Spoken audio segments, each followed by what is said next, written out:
Hello everyone, how are you? Well, as you know, I am Piyush Gupta. I am a chartered accountant living in Haridwar, and by profession I am CA.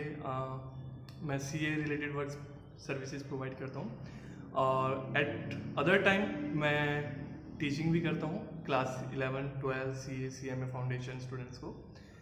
सो आज मैं online आने का मेरा एक ये video record करने का एक पर्टिकुलर पर्पस है.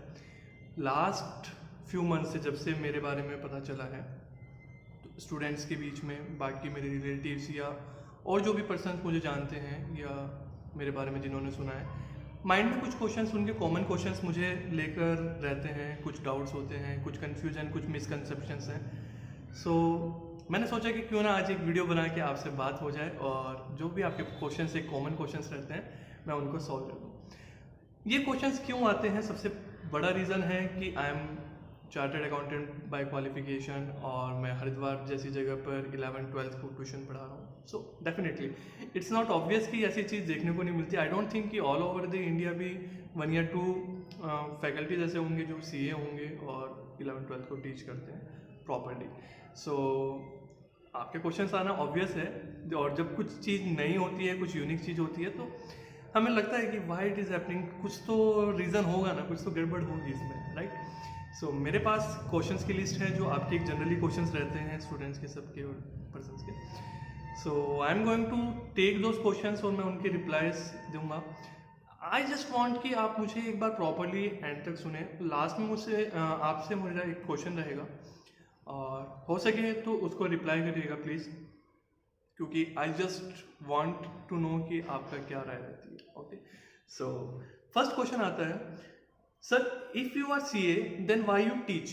कि सर आप CA हो के पढ़ा क्यों रहे हो. ओके, तो लुक, सबसे पहले टीचिंग एक तो बहुत best, one of the best profession है, एक डिवाइन प्रोफेशन है, ऐसा pure profession you can say. Teaching job बहुत अच्छी जॉब है. सेकंड, ये तो मेरे ब्लड में स्टार्टिंग से रहा है, क्योंकि मदर मेरी टीचर, फादर टीचर, तो ऑब्वियसली कुछ तो ब्लड में रहता है ना कि टीचिंग ही करनी है. तो स्टार्टिंग से मेरा इस तरफ इंक्लिनेशन रहा है. जब मैं स्टार्टिंग से मदर को, फादर को टीच करते देखता आ रहा हूँ, तो मुझे लगता है कि wow, this is something new, something great. तो हमेशा मन करता रहा है टीचर बनने का. So now that dream is here. अभी आगे डिस्कस करते हैं. नेक्स्ट क्वेश्चन आता है, सर आप क्वालिफाई करके गुड़गांव थे, इतनी हाई सैलरी का ऑफर था, फिर आप हरिद्वार क्यों आए? कुछ तो रीज़न होगा. To be frank, yes, there was a big reason behind that.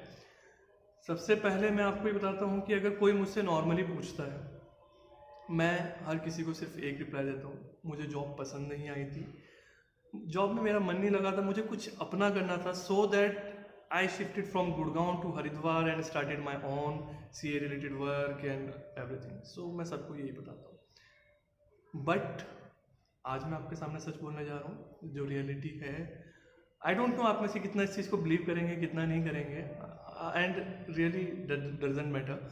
मैं ये चीज़ें कुछ स्टूडेंट्स के साथ जिनसे मेरा इंटरेक्शन रहा है उनके साथ शेयर कर चुका हूँ. देखिए, मैं क्वालिफाई करके as a CA, when I qualified I went to Gurgaon. वहाँ पे मैंने अपनी जॉब स्टार्ट करी, अच्छी जॉब थी. उसके बाद लेटर ऑन एक बहुत अच्छी जॉब ऑफर थी मेरे पास. जिस टाइम मैंने उस ऑफर को रिजेक्ट करके हरिद्वार में टीचिंग करना चॉइस करा. सो रीज़न क्या था कि मैं स्टार्टिंग से ही घर पे रहा हूँ. मैं पहले भी कभी पढ़ने बाहर नहीं गया. Complete study, everything was from Haridwar. Now point was that कि CA में भी मैंने मैक्सिमम लेवल तक स्टडी जो थी, मतलब मोस्ट ऑफ द पार्ट मैंने सेल्फ स्टडी से ही करा है. You can say complete CA अप्रॉक्सली. तो सेल्फ स्टडी के कारण अब मेरा कोई कोचिंग नहीं, कुछ नहीं, तो later I was habitual to be at home. And जब मैं गुड़गांव गया, वहाँ पे definitely I face something. PG में रहना, इतने सारे इश्यूज, आपको सब चीज़ें होती हैं. So then I realise it's not that much easy कि आप कहीं बाहर जाके अपने होम से दूर रह के अपना करियर बनाने के लिए कर रहे हैं. या मेरा तो ठीक था, या जो जॉब के लिए जाते हैं उनका still I can't do anything for that, तो वो एक अलग मजबूरी है. बट स्टडी करने के लिए स्टूडेंट्स बाहर जा रहे हैं. आई वॉज सो मैच्योर, मैं इस एज में आ गया हूँ कि ठीक है, अपनी कंप्लीट स्टडी हो चुकी है, मैं बाहर पढ़ रहा हूँ. फिर भी मेरे पेरेंट्स को मेरी फिक्र रहती थी. आई मेट अ गर्ल, उससे बात हुई मेरी, शी वॉज अ स्टूडेंट. तो उसके अलावा देन आई रियलाइज कि जो स्टूडेंट्स क्लास 12th में भी कहीं बाहर जाते हैं, 12th के बाद तो मोस्टली बाहर जाती हैं, स्पेशली सीए के लिए, क्योंकि अपने टाउन में जहाँ पे वो पढ़ रहे हैं वहाँ पे उतनी अच्छी फैसिलिटीज़ अवेलेबल नहीं है। देन आई रियलाइज कि नहीं, कि मतलब व्हाट इज़ दैट इशू ना, कि आपको बाहर जाना ही पड़ रहा है। और उनके पेरेंट्स के लिए सोचो कितना बड़ा एक, आप अपने लिए भी इस चीज़ को सोच सकते हो, अपने पेरेंट्स से पूछो, या आप अगर मेरी वीडियो कोई पेरेंट्स देख रहे हैं तो आप मुझे कमेंट बॉक्स में ज़रूर बताइएगा कि कितना मुश्किल होगा ना ये हमारे लिए, कि बाहर के जो हमारे स्टूडेंट्स जो अपने चिल्ड्रन हैं उनको बाहर भेजना बहुत मुश्किल रहता है। तो उसी चीज़ के लिए देन आई डिसाइडेड कि नहीं, मुझे कुछ इस चीज़ में इस तरफ करना है। देन आई डिसाइडेड कि ओके, मैं शॉर्ट में बता रहा हूँ, पूरी डिटेल नहीं बता रहा हूँ आपको, पर्टिकुलर रीज़न क्या रहा था मेरा इसी से रिलेटेड। तो मुझे कहीं से स्टार्ट करना था। I was teaching in Gurgaon itself, मैं गुड़गांव में जॉब भी था और टीचिंग था मुझे, क्योंकि उसमें हॉबी थी, तो मैं सी स्टूडेंट्स को टीच करता था। अब मुझे पढ़ाना पड़ा यहाँ पे, हरिद्वार से मुझे स्टार्ट करना था, जहाँ से मैं प्रॉब्लम फेस कर रहा हूँ, जहाँ मैं पूरी अपनी लाइफ स्पेंड करी है, मैंने स्टडी करी है, सब करा है। That why I choose Haridwar to teach here. मेरा सी वर्क था, in evening I decided to teach. Okay, मैं इसको इतना शॉर्ट में रखता हूँ। अगर आप पढ़ा भी रहे हैं तो सीए स्टूडेंट्स को ना टीच करके क्लास 11-12 को टीच कर रहे हैं, इट्स लाइक कोई पोस्ट ग्रेजुएट क्लास फर्स्ट को टीच कर रहा है। या आई कैन अंडरस्टैंड एक्चुअली, जब मैंने ये डिसीजन लिया कि क्लास 11-12 को टीच करूँगा, तो सिर्फ ऐसा ही नहीं कि किसी ने पर्टिकुलर पर्सन ने, most of the relatives, most of the colleagues, most of the friends, हर कोई मुझे कह रहा है कि भाई कर क्या रहे हो तुम, आफ्टर बीइंग अ सी आप 11-12 को पढ़ाने जा रहे हो। ये लाइन आपने ठीक कही है। इट्स लाइक कि मैं पोस्ट ग्रेजुएट होकर नर्सरी क्लास फर्स्ट को पढ़ा रहा हूँ। सो क्योंकि देख, सी को ऐसे कहते हैं ऑल ओवर इंडिया नहीं पढ़ा रहा है कोई इस तरह से, बट मैं करूँ। सो दैट्स द इशू ना, every one is thinking about himself कि मेरी प्रेस्टीज का सवाल है, मैं 11-12 को नहीं पढ़ाऊँगा, मैं तो अपने उसको लिए पढ़ाऊँगा जहाँ मुझे अर्निंग अच्छी होगी। फीस सीए में फ़ीस बहुत अच्छी मिलती है मुझे, एक स्टूडेंट मुझे 7,000, 10,000, 15,000 रुपीज़ फीस दे के जा रहा है, सीए को क्यों पढ़ाऊँ मैं 700-800 रुपये के लिए। सो दैट्स एन इशू ना। और क्लास 11th-12th मेरे रूट्स हैं, मेरा बेस है आगे की पूरी स्टडी का कॉमर्स में। अगर मेरा बेस ही स्ट्रांग नहीं है तो मैं आगे कैसे करूँगा। हर कोई कह देता है सीए हार्ड है, टिपिकल है, स्टूडेंट्स पास नहीं, तो उनका बेस ही वीक है ना। आप इस चीज़ को रिलेट कर पाएंगे, मैं नहीं जानता हूँ आपको पर्टिकुलरली, अभी मैं सबके लिए रिकॉर्ड कर रहा हूँ, तो इस चीज़ को आप भी रिलेट कर सकते हैं ना, कि आपकी जो लर्निंग है स्कूल लेवल पे या ट्यूशन लेवल पे, क्या एट पार है जिस लेवल के आप चाहते हैं, क्या उस लेवल पे है। हम क्या सिर्फ अनजाने हम चीज़ों को रट रहे हैं और बाद में प्रॉब्लम बहुत आती है। सीए 11-12 नहीं है जहाँ आप ऐसे पास हो जाए। सीए क्या, इवन 12th के बाद कोई भी चीज़ ऐसी नहीं है जहाँ आप ऐसे ही पास हो जाए। वहाँ कंसेप्चुअली आपको नॉलेज होना बहुत ज़रूरी होता है। दैट्स वाई आई चोज कि 11th और 12th से ही क्यों ना स्टार्ट करा जाए। जहाँ बेस स्ट्रांग होना चाहिए वहीं पे स्ट्रांग, इतना स्ट्रांग बना दो कि उसके बाद में स्टूडेंट को कहीं प्रॉब्लम ही फेस ना हो। So that's why I chose कि मुझे रिक्वायरमेंट लगी कि 11th-12th में एक क्वालिफाइड, एक जो अच्छी अगर कोई फैकल्टी मिल सकती है तो क्यों ना मिले। क्यों हम 11th-12th में, आप भी देख रहे हैं ना, कि क्यों हम लेस पे सेटिस्फाई हो जाते हैं। सो इफ़ यू थिंक कि सीए को उस चीज़ की पर्टिकुलर सब्जेक्ट की नॉलेज है, वो उसको अच्छा पढ़ा सकता है कि 11th आप, ये आप ही कहते हैं, मैं इस चीज़ को नहीं मानता हूँ। आप सब भी जिनके क्वेश्चन है वही कहते हैं कि सीए तो 11th-12th के लिए नहीं है, वो तो बड़े बच्चों को पढ़ाना है। तो ठीक है, अगर आप उस तरह से सोच रहे हैं तो 11th-12th को तो पढ़ाना फिर और अच्छी चीज़ है कि आपको स्टार्टिंग से आपकी रूट्स स्ट्रॉन्ग हैं। That was the main reason. Next question आता है, सीए के पास टाइम कहाँ होता है, आप कैसे पढ़ा रहे हो। सीए जितना सीए वर्क से अर्न कर सकता है उतना तो स्कूल लेवल टीचिंग में कभी भी नहीं कर सकता। एग्जैक्टली 11th-12th को टीच करके मैं उतना तो कभी अर्न नहीं कर सकता जितना एज अ सीए वर्क में मैं कर सकता हूँ। और जिस लेवल की मैंने जॉब क्विट करी थी, जॉब ऑफर, तो उतना तो पता नहीं मुझे पहुँचने में कितना टाइम लग जाएगा।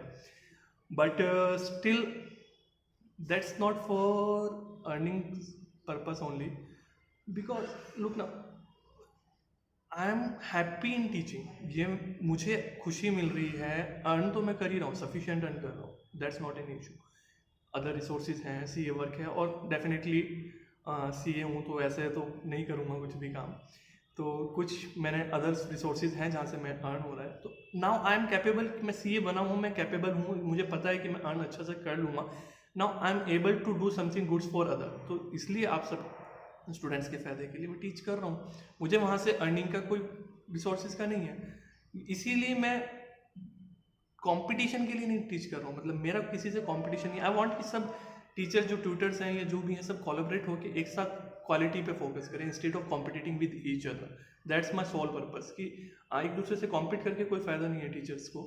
आप मेन फोकस, ठीक है आपका सोल अर्निंग टीचिंग है, मेरा तो चलो अलग केस है, टीचिंग मेरा मेन रिवेन्यू नहीं है, बट आपके लिए रिवेन्यू है, but still focus on that ना कि स्टूडेंट का फ़ायदा तो होना चाहिए, तो that should be there. Definitely अभी इनिशियली मुझे बहुत सफ़र करना पड़ रहा है सी वर्क में। मुझे कई सारी गुड अपॉर्चुनिटीज़ छोड़नी पड़ रही हैं। मैं जो स्टूडेंट्स टच में रहते हैं उनको दिखाया भी था, बताया था कितने अच्छे ऑफर्स अभी नहीं एक्सेप्ट कर पा रहा हूँ सिर्फ इसी टीचिंग पर्पज़ के लिए, but it's okay. Sufficient earning I am having कि मुझे जितनी रिक्वायरमेंट है मेरे पास है चीज़ें, ज़रूरतें तो कभी ख़त्म ही नहीं होती इच्छाएँ। सो आई एम हैप्पी कि मैं सेटिस्फाई हूँ, खुश हूँ। जब आपको स्टूडेंट्स को पढ़ा रहा होता हूँ ना उस टाइम पे एक लेवल जो सेटिस्फेक्शन को, एक हैप्पीनेस होती है वो कहीं नहीं मिलती है, तो आई एम हैप्पी विद दैट। और उसके अलावा आई नो कि 1 और 2 ईयर्स बाद सब एडजस्ट हो जाएगा। I can devote more time to my CA work, so मैं उस तरफ भी वर्क करना स्टार्ट कर दूँगा। अभी प्रॉब्लम है, काफ़ी सेक्रीफाइसेस करने पड़ रहे हैं सीए वगैरह के हर चीज़ के लिए, सो इट्स ओके। हाँ, अगर स्टूडेंट्स के फ़ायदे के लिए ही पढ़ाना था तो सर फिर फीस क्यों चार्ज कर रहे हो? डेफिनेटली इसके देखो बहुत सारे रीजंस हैं फीस चार्ज करने के। फर्स्ट रीज़न अगर मैं बात करता हूँ, मैं सिर्फ ऐसा नहीं कि आपको फ़ायदे की वैसे बात करता हूँ, मुझे भी अगर मैं अपना इतना लॉस कर रहा हूँ, इतने एक्सपेंस में यहाँ पे रेंट पे लिया है, इतने चीज़ों पे एक्सपेंसेस होते हैं, तो वो तो रिकवर करना ही है ना मुझे। मेरी भी अपनी कुछ रिक्वायरमेंट्स होती हैं, अपनी फैमिली की रिक्वायरमेंट्स होती हैं, कुछ तो अर्न करना है मुझे। एक पर्पस तो ये है, तो इसलिए कुछ तो फीस चार्ज करनी पड़ेगी मुझे। मेन पर्पस मेरा ठीक है वेलफेयर का है, मेरा मेन रिसोर्स वो है, बट एटलीस्ट कुछ तो जो अपॉर्चुनिटी कॉस्ट है वो तो एटलीस्ट रिकवर हो मेरी, तो इसलिए चार्ज करना। सेकंड, सर फ्री में अगर क्यों नहीं पढ़ा देते? देखिए फ्री में पढ़ाने का सबसे बड़ा लॉस, मैं पढ़ा दूंगा बट अगर आप क्लास में आ रहे हैं ना, सबसे बड़ी चीज़ आप वहाँ पे कभी खुश नहीं हो पाएंगे। स्टूडेंट जो है वहाँ पे कभी, मेरा मानना है ऐसा, आप बताइएगा मुझे कमेंट बॉक्स में, वो खुश नहीं रह पाएंगे। रीज़न, पहला रीज़न क्या होगा, अगर फ्री में है तो हर कोई जहाँ पे पढ़ रहा था ना, अच्छी क्वालिटी भी पढ़ रहा था, वो छोड़ के आ जाएगा, ठीक है, फीस के चक्कर में। अभी पेरेंट्स का थोड़ा प्रेशर रहता है कि मैं फीस दे रहा हूँ, आप पढ़ो पढ़ो पढ़ो, थोड़ा वो वाला पॉइंट भी आता है, वो भी एक इशू हो जाएगा। आपकी तरफ से सीरियसनेस नहीं होगी।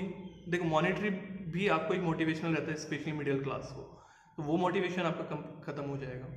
इतनी ज़्यादा भीड़ होगी तो वहाँ पे भी आपके साथ प्रॉब्लम आएगी, अगर इतनी सारी भीड़ में है। और फिर एक ये रहने लगता है कि वहाँ तो ऐसे ही जाते हैं बच्चे जिनको पढ़ना लिखना नहीं होता, वो इमेज बनने लगती है। और बाकी रही आपकी फ़ीस की बात, बहुत नॉमिनल फ़ीस रखी है, इसीलिए मैंने कोई एक्स्ट्रा चार्ज नहीं करा है, नॉर्मल रेट पे है।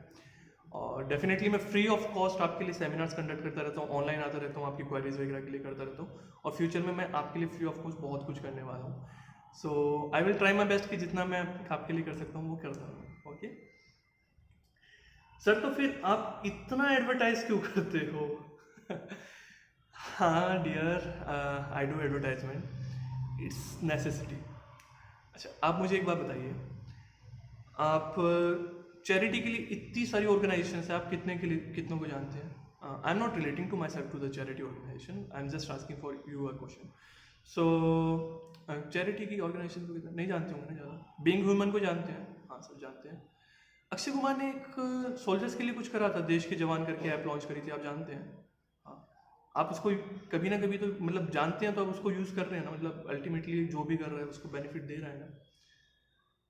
दुनिया भर में, इंडिया भर में इतनी फैसिलिटीज़ लोग प्रोवाइड कर रहे हैं, फ्री ऑफ कॉस्ट सब कुछ कर रहे हैं, but still we know only 2 और 3 ऑर्गेनाइजेशंस। क्यों? क्योंकि उनका एडवर्टाइजमेंट हुआ है। वहाँ पे सलमान खान, अक्षय कुमार थे, उन्होंने बताया कि वो है। सलमान खान हर जगह बीइंग ह्यूमन की टी शर्ट पहन के जाता है, अक्षय कुमार ने हर जगह बताया कि मैं ऐसा लॉन्च कर रहा हूँ। देखिए अगर मैं एक जगह अपने घर पे बैठ गया हूँ कि बैठ गया आराम से कि यहाँ पे स्टूडेंट्स आएंगे, मुझे सबका फ़ायदा करना है, स्टूडेंट्स आएंगे, मैं तब पढ़ाऊँगा। आपको कैसे पता चलेगा जब तक मैं आपको नहीं बताऊँगा?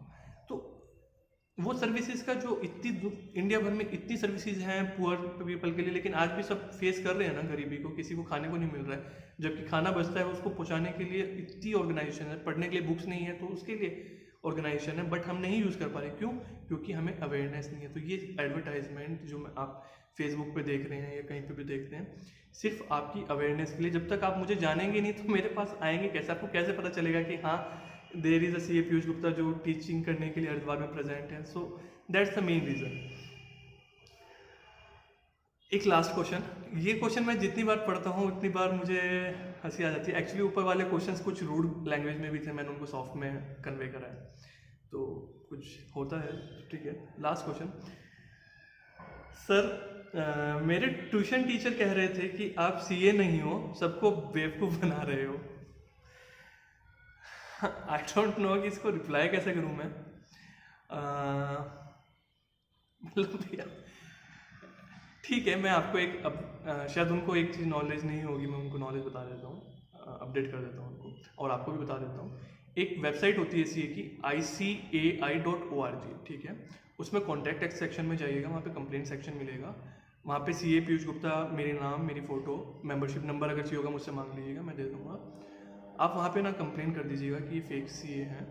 देखिए मैं बता रहा हूँ ना, आप ऐसे करके देखिए, तो बहुत बड़ी पेनल्टी होती है वहाँ पे, फाइन भी होता है, जेल भी हो सकती है, तो ठीक है ना, सब कुछ सॉल्व हो जाएगा। आप एक बार ट्राई करिए अगर ऐसी प्रॉब्लम है। सीए फेक रिवील करना कि मैं सीए हूँ, सीए का लोगो यूज़ करना, ये सब बहुत बड़ी पेनल्टी रहती है इन चीज़ों के लिए, आप एक बार ट्राई करिए। सो मतलब इन चीज़ों से हंसी आती है, मैं हमेशा अवॉइड करता हूँ, क्योंकि देखिए आज भी सुबह मैंने एक स्टेटस अपलोड करा था, फोटो अपलोड करी थी फेसबुक पे। लोग क्या कहेंगे, अगर लोग क्या सोचेंगे, अगर ये भी आप सोचेंगे तो फिर लोग क्या सोचेंगे, राइट ना? तो you have to ignore everything. But मेरा मेन पर्पस ये नहीं था कि मुझे कुछ वैसे बताना है। जब कुछ न्यू होता है, कुछ यूनिक होता है, क्यों मैं ये सारी चीज़ें किसी के साथ अब तक शेयर नहीं करी थी? लोगों को क्यों मैं भी कह देता हूँ कि मैं सिर्फ इसलिए आया क्योंकि मैं जॉब करना नहीं चाहता था, क्योंकि I know they will not understand. उनको जो समझना है इनके लिए यूनिक होगा। मैं अगर उनको कहूँगा कि मैं यहाँ पे स्टूडेंट्स के वेलफेयर के लिए आया हूँ, यहाँ आया हूँ, वो कहेंगे डेफिनेटली सिर्फ फेक रहा है। तो मतलब बातें बनाने वाली चीज़ है। बट आप खुद ही सोचिए ना कि टीचिंग में एज अ सीए मैं जितना अर्न कर सकता हूँ, आप ही कह रहे हो कि सीए में सर जितना अर्न कर सकते हो आप उतना टीचिंग में कैसे कर सकते हो? तो दैट्स द इशू ना, कि ये तो आपको भी पता है कि उतना अर्न नहीं कर सकते, तो मतलब क्या होगा रीज़न? एक ही रीज़न बचता है। So that's the main thing. मेरा कोई आपसे कोई वो नहीं है। अब अगर मैं आप सबसे सिर्फ एक चीज़ जानना चाहूँगा, जो देखिए ये सब क्वेश्चंस इनके थे जो मुझसे नहीं मिले हैं, ठीक है, जिनको किसी ने मेरे बारे में कुछ बताया है, जिस भी रीज़न से बताया, जैसे भी रहा है। तो आप अगर मुझसे इंटरेक्ट कर रहे हैं तो मुझे पता हो, आप मुझे जानते होंगे, मेरे सेशंस अटेंड करे होंगे। मैं आपसे जानना चाहूँगा, एक बार आपका रिव्यू करना चाहूँगा। मैं इतना कुछ कर रहा हूँ बीइंग अ सीए, मुझे इतना, हर कोई मुझे हंसता है, मुझ पर कहता है कि क्या कर रहा है, बेवकूफ़ है, ये वो सब कह रहे हैं, फिर still I am ignoring everyone just because कि आप सबके बेनिफिट के लिए कुछ कर सको। Just tell me in the comment box on Facebook, अगर आप कहीं और देख रहे हैं तो प्लीज़ मुझे फेसबुक पे, सो दैट एक जगह हो सके। आप मुझे ये बताइए कि क्या मेरा ये करना ठीक है, क्या आपको लगता है कि मैं सही कर रहा हूँ, I am doing it right और I am doing it wrong? Please tell me in the comment box. और अगर कुछ सजेशन है मेरे लिए तो प्लीज़ उसको बताइए, I can do that, I will think. क्योंकि देखिए किसी चीज़ को कहना आसान होता है, उसके नेगेटिव इम्पैक्ट बहुत सारे होते हैं। जैसे मैंने आपको फ़ीस का बताया, फ़ीस रिड्यूस करना, फ्री करना उतना बड़ा चैलेंज नहीं जितना उसके नेगेटिव इम्पैक्ट्स हैं। आप सबको उस चीज़ का लॉस रहता है, और उसका अल्टरनेट मैं कुछ ना कुछ डेफिनेटली फाइंड आउट करूँगा आपके लिए, कि जो फाइनेंशियली इशू है जिनके साथ, तो उनके लिए भी मैं कुछ कर सकूँ। और प्लीज़ इसको मतलब आप एक बार मुझे बताइए, ताकि मुझे तो कुछ मोटिवेशन मिले, मुझे कुछ हाँ लगे कि आई एम डूइंग इट राइट। क्योंकि नेगेटिव को कितना इग्नोर कर दो, but still it impacts on us ना, राइट? So okay. बाकी आप सबको कभी भी किसी भी तरीके की कोई भी हेल्प चाहिए रिलेटिंग टू स्टडी, मैं कंटिन्यूसली डे का मेरा 2 आवर्स इसी चीज़ में जाते हैं। एटलीस्ट 3000 स्टूडेंट्स मेरे फेसबुक पे ज्वाइंट हैं, अदर सोशल मीडिया प्लेटफॉर्म पे, लिंक्डइन वगैरह पे, वहाँ पे ऑल ओवर मिला के अराउंड 10 to 15,000 स्टूडेंट्स हैं जो ऐड हैं। तो डेली के इतने क्वेश्चंस आते हैं, प्रॉब्लम्स आती हैं, तो मैं एंटरटेन करता हूँ जितना पॉसिबल होता है। अगर आपको कुछ करियर रिलेटेड या कुछ भी है जहाँ तक मैं आपकी हेल्प कर सकता हूँ, मैं ट्राई करूँगा कि आपकी हेल्प कर सकूँ, फ्री ऑफ कॉस्ट करूँ, बिना किसी प्रॉब्लम के। सो और कमेंट बॉक्स में ज़रूर बताइएगा अगर लगता है तो please. Thank you and study well, be happy. Okay, take care.